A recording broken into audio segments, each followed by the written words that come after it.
Fala galera, aqui quem fala é o professor Everton, professor do canal Fiz Math, e hoje eu trago para vocês uma questão excelente aí da banca SpaceX sobre a aplicação de leis de Newton. Galera, vamos dar uma sacada nessa questão aí. Então, questão na tela, vamos lá. Um bloco A de massa de 100 kg sobe em movimento retilíneo uniforme um plano inclinado que forma um ângulo de 37 graus com a superfície horizontal.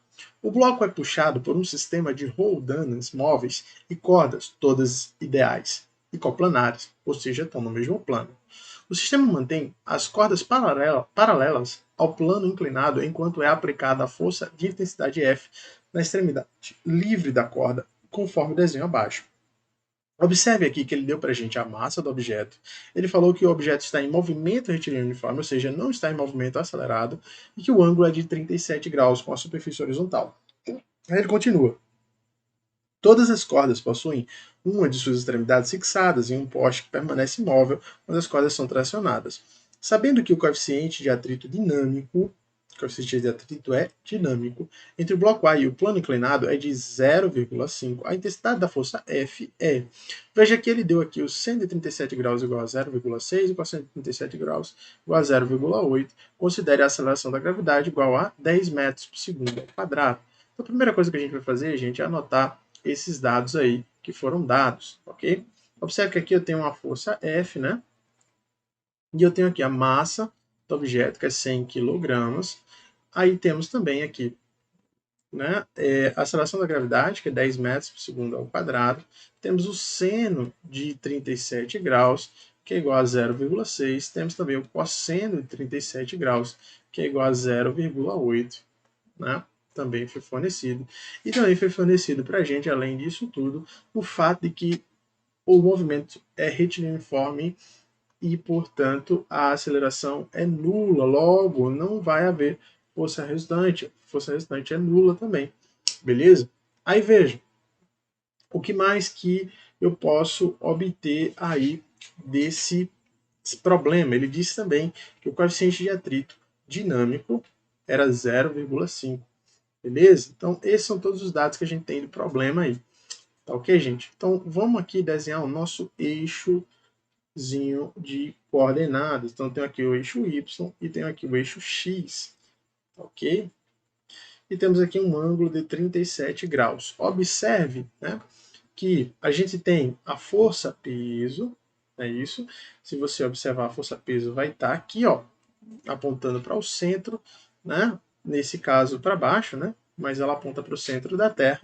E observe que ela se divide em duas outras componentes que eu vou estar circulando aqui, ó, para efeitos, né, do cálculo, e vou chamar aqui de componente PY e aqui, ó, PX, né? Já que o vetor força-peso, ele não está decomposto nem no eixo Y nem no eixo X, a gente precisa dividir o vetor em duas componentes. Observe que esse ângulo ele é justamente oposto, né, ao menor lado desse triângulo. Então, o ângulo de 37 também é oposto ao menor lado do triângulo retângulo aqui, ó. Tá ok? Do plano inclinado. Logo, esse ângulo aqui, ó, tem que ser 37 graus por semelhança de triângulo, tá ok?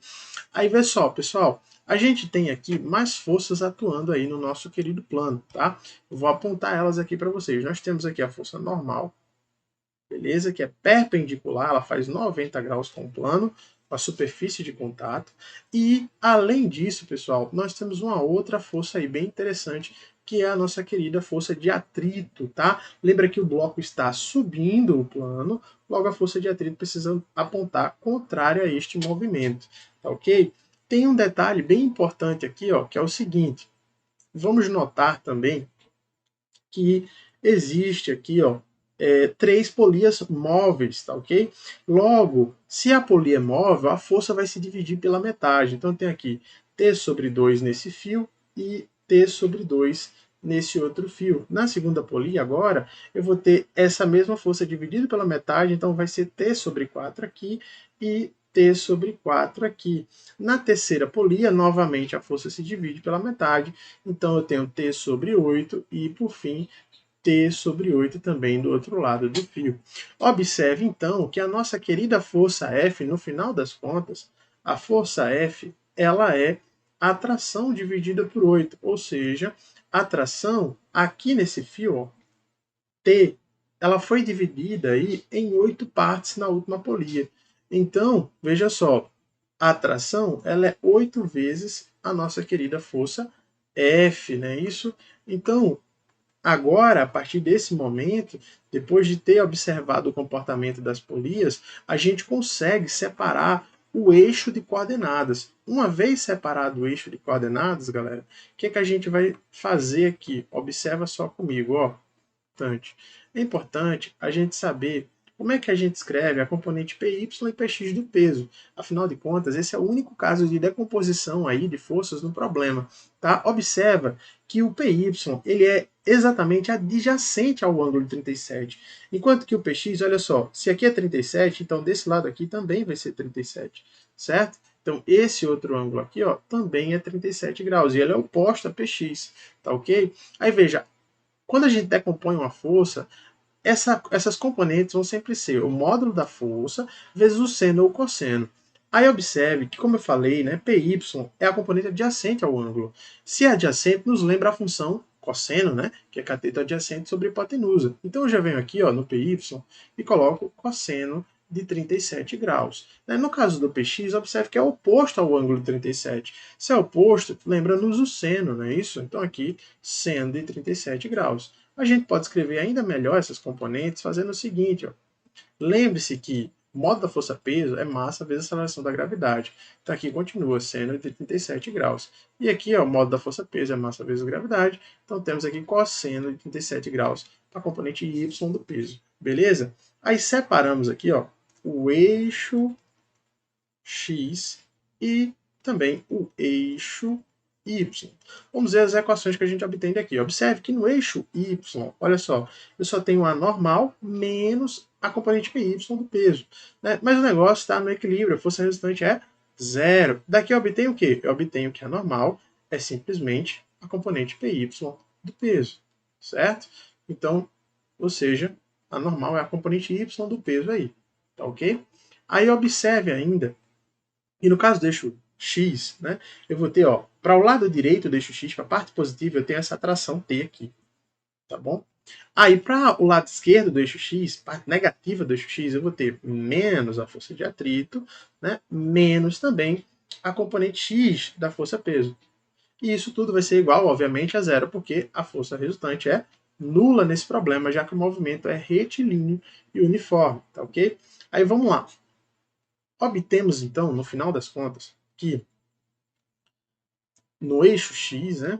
No eixo x, e vou colocar aqui do lado, eixo y, obtemos o seguinte, observe só. A normal era igual a componente py, né? Do peso. Então, a normal, portanto, é mg, né? Isso, cosseno de 37 graus. Observe só, né? Que bonito. Muito bem, até aqui temos descrito o eixo Y. Agora, vale a pena descrever o eixo X, para terminarmos o movimento. A gente tem aqui ó, tração menos o FAT menos, não é isso? O componente PX é igual a zero. Lembre-se né, que a força de atrito dinâmico é o coeficiente de atrito dinâmico vezes a normal. Então, temos aqui que a tração é o FAT, né? Mais o px quando passa esse termo negativo para o outro lado. Lembre-se que a tração é 8 vezes F, né? Enquanto que a força de atrito vai ser o coeficiente de atrito dinâmico vezes a normal. Mais Px, que é o quê? Mg seno de 37 graus. Aí agora a gente precisa isolar aqui a força F, ó, e a gente já obtém em termos de coisas que são conhecidíssimas, né? Como assim são conhecidíssimas, professor? Observe só. Agora eu consigo calcular minha força F. Por quê? Ele deu para a gente o coeficiente de atrito dinâmico, que é 0,5. Ele deu para a gente a normal, né? Deixa eu explicitar isso melhor aqui. Fica o coeficiente de atrito dinâmico vezes a normal, que é mg cosseno de 37 graus. Então, conseguimos calcular a normal, sim. Tenho aqui a componente x da força-peso, que é mg seno de 37 graus, tudo isso é dividido por 8. Então, ó, a força F vai ser, observe aqui, ó, MD é 0,5 vezes a massa, que é 100 kg, vezes G, que é 10, vezes o cosseno de 37 graus, que é 0,8, mais mg, massa, né, que é 100, vezes G, que é 10, vezes o seno de 37 graus, que é 0,6. Tudo isso dividido por 8. Né? Então, aqui eu tenho a força F. Aí, observe agora o seguinte, olha só. 0,5 vezes 100 dá 50, enquanto que 10 vezes 0,8 vai dar 8, certo? Aí temos aqui, ó, essa continha aqui, ó, 10 vezes 0,6, que dá exatamente 6. Então, assim, a gente consegue finalizar nossa conta de forma fácil. Tem aqui 50 vezes 8, que vai dar aí, no caso, 400, não é isso? Mais 6 vezes 100, que dá 600. Tudo isso dividido por 8. Então, eu fiquei no final com 1.000, né, isso sobre 8. E, por fim, olha só, 1.000 sobre 8 é exatamente 125 newtons. Logo, a força F é 125 newtons, pessoal. Então, acabamos aí de encontrar a nossa querida força F, que era a missão aí desse problema, tá ok?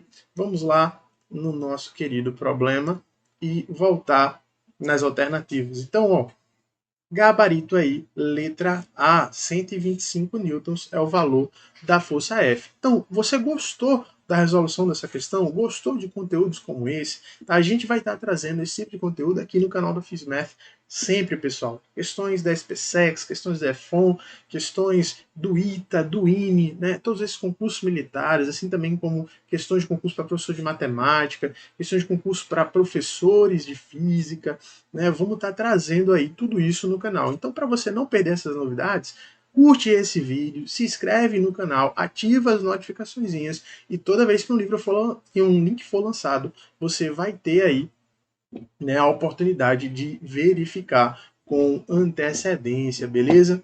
Um forte abraço e um beijo.